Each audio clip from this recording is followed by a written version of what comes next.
Okay, obvious powdery mildew. The issue with powdery mildew is that by the time you see it, it's too late. Everyone know, who's had experience growing and had powdery mildew creep up on a grow? Okay, do you ever see it just be like, oh man, I found this one plant and that was it, and it was an isolated case and everything was okay? No. Typically not. The way powdery mildew works, at least in some strains of plants, is that you get a spore, which is really tiny.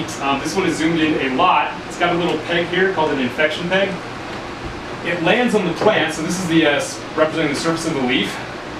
Single spore, or say you get a whole bunch of them blowing into the grow all at once, they'll land on here, they'll stab into the cell, they'll start draining nutrients out of it, and then they will actually start disseminating throughout the leaf tissue. You ever see these little spirally, veiny looking things? This was actually a leaf taken from a mother plant that was completely asymptomatic. We finally discovered this actually as a source of contamination because we couldn't figure out where else it was coming from. After we cleaned out the entire rest of the grow, it was actually coming from the mother plant. So okay, at a certain point, after this thing has spread, back one more, after this thing has spread sufficiently throughout the leaf tissue, it will erupt. It will actually creep up like this, it'll burst through, and it'll erupt a whole bunch of spores. So that is the point when you see it, so when you're getting stuff like this, and now your entire building in your room is infected. This is typically the point where growers then try to eradicate it by spraying more and more and more fungicides, and that will work eventually. If you dump enough chemical on it, it will eventually kill it. But now your grow, your building, your water, everything, your plant, your cannabis is completely poisoned with this stuff, and it becomes almost impossible to get rid of or clean up your plant at that point. And since pesticide testing is coming online in Colorado, that's going to become increasingly a problem. Medical marijuana testing is not required yet. They say it's going to be starting in July, but I bet it'll take another year. But testing across all of these is going to be coming online in the next couple of years, and it's going to be unavoidable. Move away from this stuff now. Okay, so in terms of the timeline, I've got two charts here. One is aimed at, they're aimed at two different people because they convey different methods. They have the same information, but it's conveyed in two different ways. So that incubation period I was talking about with no visible signs can go for 2.5 days, it can go for 7.5 days.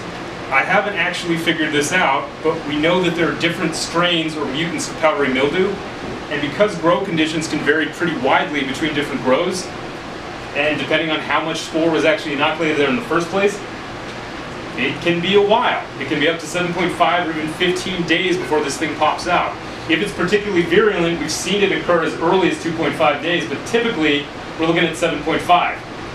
Usually when you are seeing visible signs of infection, and I'm talking really visible ones, it is too late. That thing has released spores all over the place, and even if you're treating it in retrospect, it's getting into the walls, it's getting into the ceilings, it's getting into the clothes, it's getting into the HVAC, it's getting in everywhere.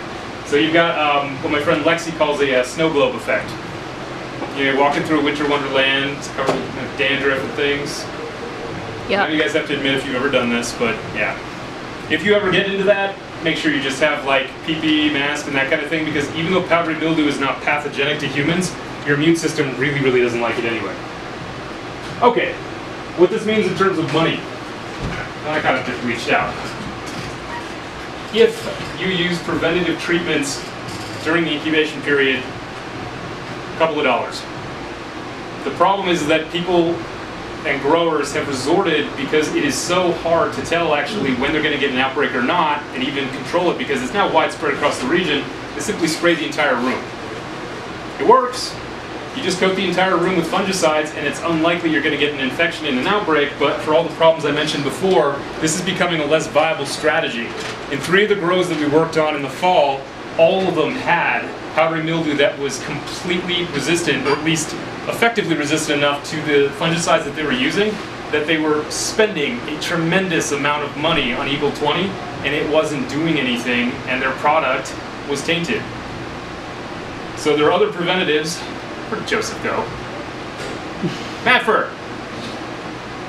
There are other products that are actually fairly effective and cost-effective if you can actually manage to identify which plants are actually going to get powdery mildew and which ones aren't. Do all cannabis plants get powdery mildew? No. No. Why not? Huh? There's strains that are resistant, basically. No matter what you do, it won't pick it up. Yeah. That's great. Parallel to humans, do all humans have the same response to infections? No. What happens with immune compromised patients who get exposed to like a normal cold? They get devastating infections. So this is kind of what I'm going to clue you guys in on here.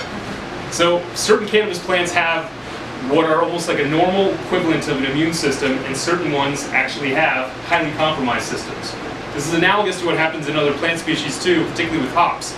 There are known species of hops that are extremely susceptible to powdery mildew, and then there are species of hops that never get it.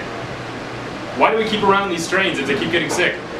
They're delicious. Good ones. They're delicious. We'll talk about some of the reasons why they're susceptible, but the reason people keep them around and why you can't simply breed it out is that part of the reason they're susceptible has to do with their terpene profile. Their terpene profile is part of the reason why people like them. The other part of their resistance or susceptibility is actually THC content, and we're still trying to figure that out. But after you get about 20% THC or total cannabinoids, your chances of becoming infected with powdery mildew go way up. So strains that are under 18% typically do not have the same problems. And there's also multiple genes involved in resistance, which we're still digging out.